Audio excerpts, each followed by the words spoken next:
안녕하세요. 아이디어 컨설팅 연구소 아이디어 컨설턴트 유상석입니다. 오늘 여러분들하고 이야기할 아이디어 소스는 D2C라는 개념에 대해서 이야기를 하려고 하는데요. 이 D2C는 뭐냐면 Direct to Consumer라고 하는 뜻입니다. Direct to Consumer. 그러니까 고객과 직접 다이렉트로 거래하는 1대1 거래가 되겠죠. 어떻게 보면 P2P, 그러니까 사람과 사람이 직접 거래하는 방식, 주로 이제 중고 사이트 같은 데서 이루어지게 되죠. 이런 거래라든지 이런 것들이 이제 비슷한 내용이 될 수 있지만 실질적으로 뭐 비슷하다 그래도 좀 더 세분화되는 세그먼트화 되는 것이 일반적인 사례인데 D2C라는 게 이제 미국에 있는 스타트업 기업들에서 나타나는 현상이라고 보시면 돼요. 우리가 전통적으로 온라인 거래에서는 B2C 기업과 고객과 직접 거래가 이루어지는 거, 알리바바 같은 B2B 사이트가 있고요.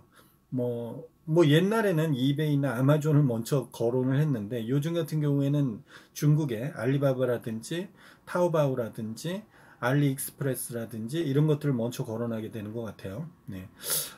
다이렉트 투 컨슈머라고 하는 D2C 모델, 이 비즈니스 모델에 대해서는 대표적인 주자들이 있습니다. 대표적인 주자들은 어떤 주자들이 있냐면 예를 들어서 침대 매트리스를 박스 안에다 집어넣어서 배송을 하는 고객한테 배송을 하는 캐스퍼라고 하는 브랜드가 있고요.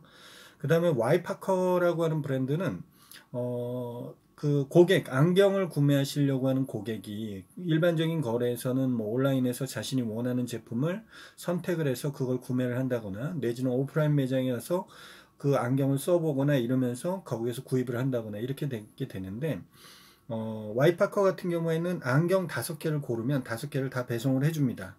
그 중에서 이제 본인이 하나 내지 2개 이렇게 선별한 것은 구매로 전환이 돼서 그거는 이제 결제가 이루어지는 거고 나머지 구매 전환이 안 된 것은 다시 반송을 해주면 되는 그 어떤 다이렉트 D2C 모델이 되게 되죠. 캐스퍼는 커다란 매트리스를 박스에 넣어서 배송하는 방식으로 유명해진 매트리스의 어떻게 보면 매트리스 배송에 관련된 혁신적인 모델을 만든 게 캐스퍼죠. 그 다음에 달러 쉐이브 클럽이라고 하는 것은 면도기에 면도날을 박스에다 넣어서 정기 배송을 해주는 겁니다. 여기 이제 서브스크립션 딜리버리라고 하는 일종의 정기 구독 서비스하고도 연계되는 부분들이 있지만 약간의 아비파커나 캐스퍼나 달러 쉐이브 클럽이니 좀 다른 모델들을 가지고 있죠. 제가 왜 이런 이야기를 직접적으로 하냐면 우리 같은 경우에도 이제 어떻게 보면 우리나라가 IT의 강국이지만 실질적으로 이런 인터넷 비즈니스 모델에 대한 것은 미국이라든지 이런 쪽에서 먼저 만들어지는 것 같아요. 이런 쪽에서 먼저 만들어지다 보니까 상대적으로 이런 어떤 D2C라든지 O2O라든지 이런 개념들이 상대적으로 미국 실리콘밸리 기준으로 그쪽에서 많이 이렇게 들어오는 경향들을 느끼는데 제 개인적인 견해입니다. 제 개인적인 견해에서 그러다 보니까 그런 말들이 이제 상대적으로 우리나라에 정착하면서 우리나라에도 새로운 스타트업들이 나타나는 것 같아요. D2C의 핵심은 중간 유통 없이 온라인으로 고객에게 바로 판매한다는 것이거든요. 그런데 이거는 어떻게 보면 B2C도 고객한테 직접적으로 판매하는 그런 경향이 있고 P2P도 직접적으로 플랫폼만 거치지 이제 직접적으로 간다라는 그런 부분들이 있죠. 그러니까 어떻게 보면 다 비슷비슷해 보이지만 비슷비슷해 보일 것 같아도 또 비슷하지 않다고 보기 때문에 이런 D2C라고 하는 다이렉트 투 컨슈머라고 하는 어떤 모델들이 이루어지지 않았나 하는 생각이 듭니다. 그런 거 예전에 방송에서 제가 그런 말씀을 드린 적이 있었는데, 어플리케이션을 만드는 회사들이 이제 IT 기업들이 어플리케이션을 만들면 주로 이제 마켓은 세 군데 마켓에 들어가게 되죠. 구글 플레이 스토어라든지 내지는 애플 스토어 내지는 지금 원스토어라고 해서 이제 주로 핸드폰 제조사들이 뭉쳐 있는 원스토어를 가게 되지만 주로 대부분이 안드로이드 기준의 구글 플레이 스토어나 애플 기준의 애플 스토어나 앱 스토어나 이렇게 이제 기준을 주로 포지션이 많이 처리가 돼 있죠. 그런데 이 어플을 만드는 회사들의 수익 모델이 뭐냐라고 하면 컨텐츠는 각기 다를 수 있지만 그 어플을 구성하는 운영하는 회사의 수익 모델이 있어야 될 거 아니에요. 거기도 인건비가 들어갈 거고 디자이너나 프로그래머나 뭐 사무실이 있으면 사무실이라든지 모든 경비들이 들어가기 때문에 투자를 받아서 만들 수는 있어도 수익을 창출해내지 못하면 그 서비스를 지속적으로 영위하기가 어려운 부분이 있겠죠. 그래서 실질적으로 모든 기업들이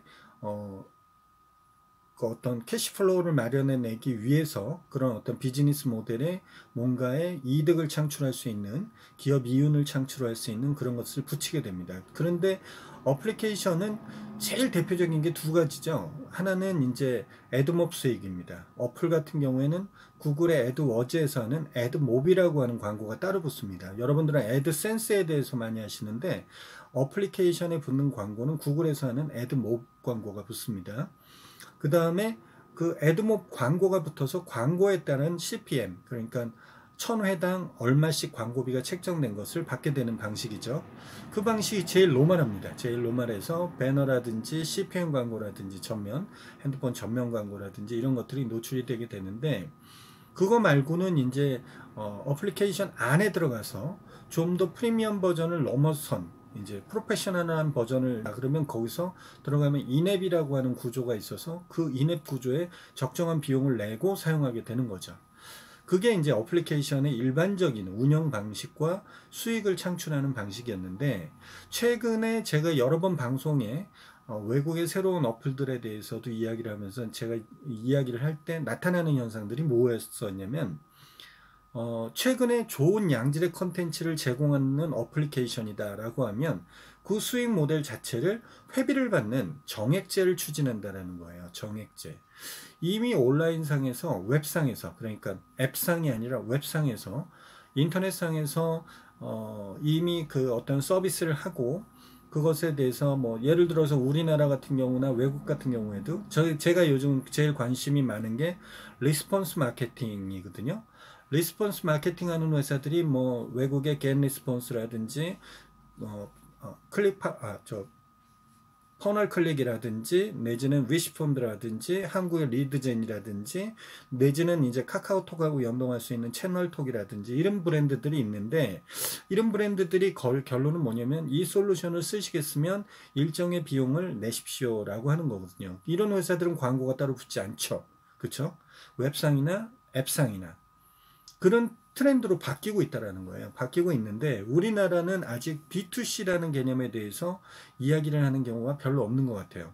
그런데 그런 서비스를 하는 경우는 맞죠. 중간 상인을 거치지 않고 직접 제품을 생산을 해서 내지는 생산자와 직접 거래를 통해서 다이렉트로 고객한테 뭔가를 보내주는 이런 방식이 되겠죠. 왜냐면 그 달러 쉐이브 클럽이라든지 와비파커라든지 내지는 캐스퍼라든지 이런 회사들이 새로운 제품을 만들어서 유통을 하는 게 아니잖아요. 뭐 매트리스는 이미 기존의 브랜드들이라든지 오프라인 공장에서 생산하는 그런 데들이 다 있는 제품이고 면도기나 안경 같은 경우도 다 있는 부분들이잖아요. 그렇기 때문에 실질적으로 이런 세 가지 선두 D2C 분야의 새로운 선두 기업들이 새롭게 만들어낸 창출된 아이템은 아니라는 거예요.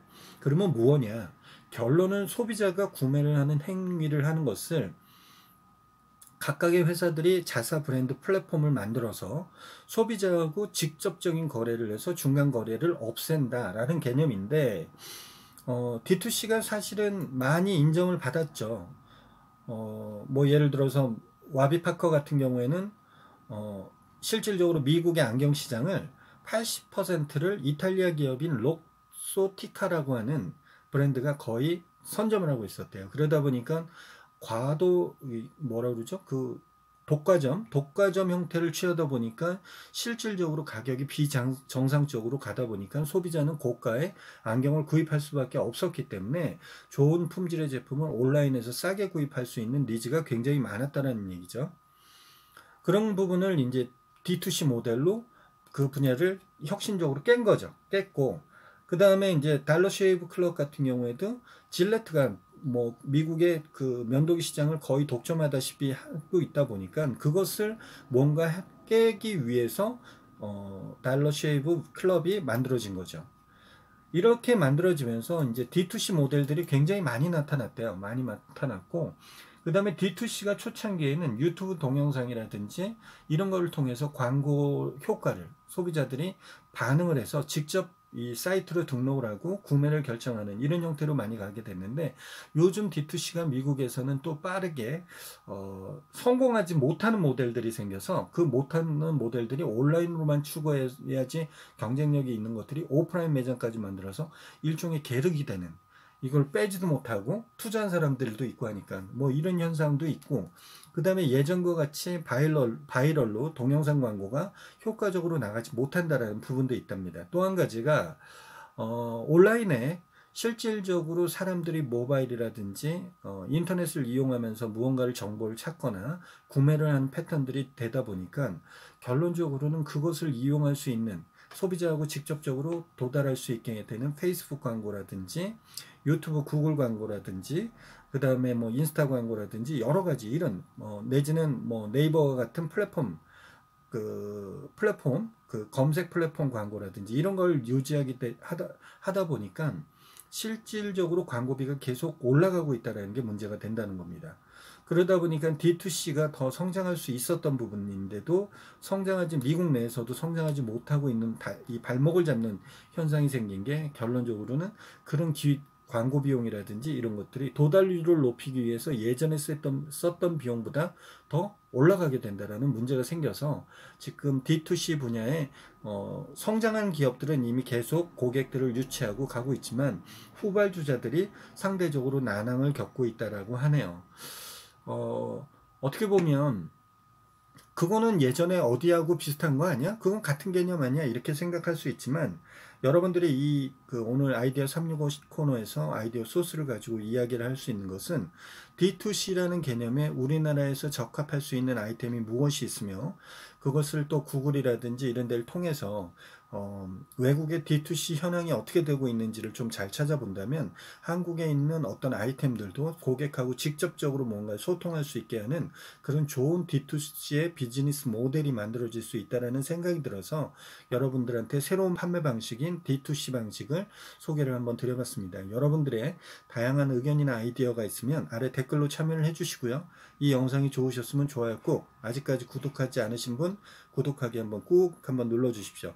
아이디어 365는 매일매일 진행된다는 거 아시죠? 저하고 직접적 소통을 원하시는 분들은 카카오톡에서 아이디어 컨설팅 연구소나 아컨TV를 검색해서 친구 맺게 해주시면 됩니다. 내일 이 시간에 다시 뵙도록 하겠습니다. 내일 뵙겠습니다.